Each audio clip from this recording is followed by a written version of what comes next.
पौराणिक युग में शांतनु नामक एक सिद्धू साधु थे। उनकी पत्नी भी एक सिद्धू धर्मपरायण नारी थी। कहानी उस समय की है जब शांतनु और उनकी पत्नी बहुत वृद्ध हो चुके थे और उनकी आंखों की रोशनी भी चली गई थी। इन दोनों एक पुत्र था जिनका नाम था श्रवण कुमार। श्रवण कुमार बहुत सरल स्वभाव का व्यक्ति था। माता पिता के लिए उनके मन में बहुत प्रेम एवं श्रद्धा थी। वो दिन रात अपने माता पिता की सेवा करता, अपने माता पिता का बच्चों की तरह पालन पोषण करता था। उनके माता पिता भी स्वयं को गौरवशाली महसूस करते और अपने पुत्र को दिन रात हजारों दुआएं देते। कई बार दोनों एक दूसरे से कहते कि हम कितने धन्य हैं कि हमें श्रवण जैसा मात्र भक्त पुत्र मिला, जिनके स्वभाव के बारे में मैं ना सोचकर अपना पूरा जीवन वृद्ध नेत्रहीन माता पिता की सेवा में लगा। इसकी जगह कोई अन्य होता तो विवाह के बाद केवल स्वयं का हित सोचता और बूढ़े नेत्रहीन माता पिता को कहीं छोड़ आता और खुशी से अपना जीवन यापन। जब ये बात श्रवण ने सुनी तो उसने माता पिता से कहा कि मैं कुछ भी नहीं कर रहा हूँ, यह मेरा कर्तव्य है। जब मैं छोटा तब आपने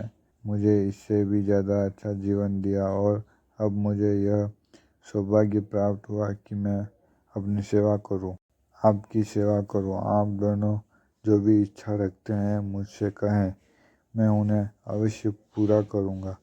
तब शांतनु और उनकी पत्नी कहते हैं, पुत्र श्रवण, हम दोनों की आयु बहुत हो चुकी है। अब जीवन का कोई भरोसा नहीं, किसी भी समय हमारी आंखें बंद हो सकती हैं। ऐसे में हमारी एकमात्र इच्छा है, हम तीर्थ यात्रा करना चाहते हैं।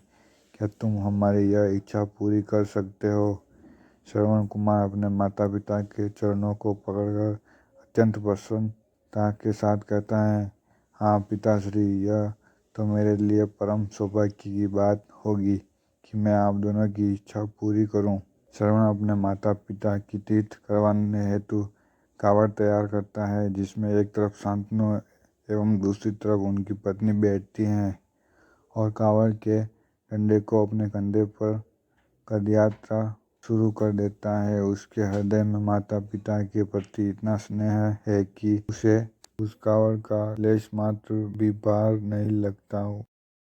पुत्र के इस कार्य से माता पिता का मन प्रसन्नता से भर उठता है और वे पूरे रास्ते अपने पुत्र श्रवण को दुआएं देते समय जब वे तीनों अयोध्या नगरी पहुंचे हैं, तब माता पिता श्रवण से कहते हैं कि उन्हें प्यास लगी है। श्रवण कावड़ को समय जब वे तीनों अयोध्या नगरी पहुंचे हैं, तब माता पिता श्रवण से कहते हैं कि उन्हें प्यास लगी है। तो में पत्तों का पात्र बनाकर सूर्य सरयू नदी से जल लेने जाता है। उसी समय उस वन में अयोध्या और उसे घने वन में वह हिरण को शिकार बनाने के लिए उसके पीछा कर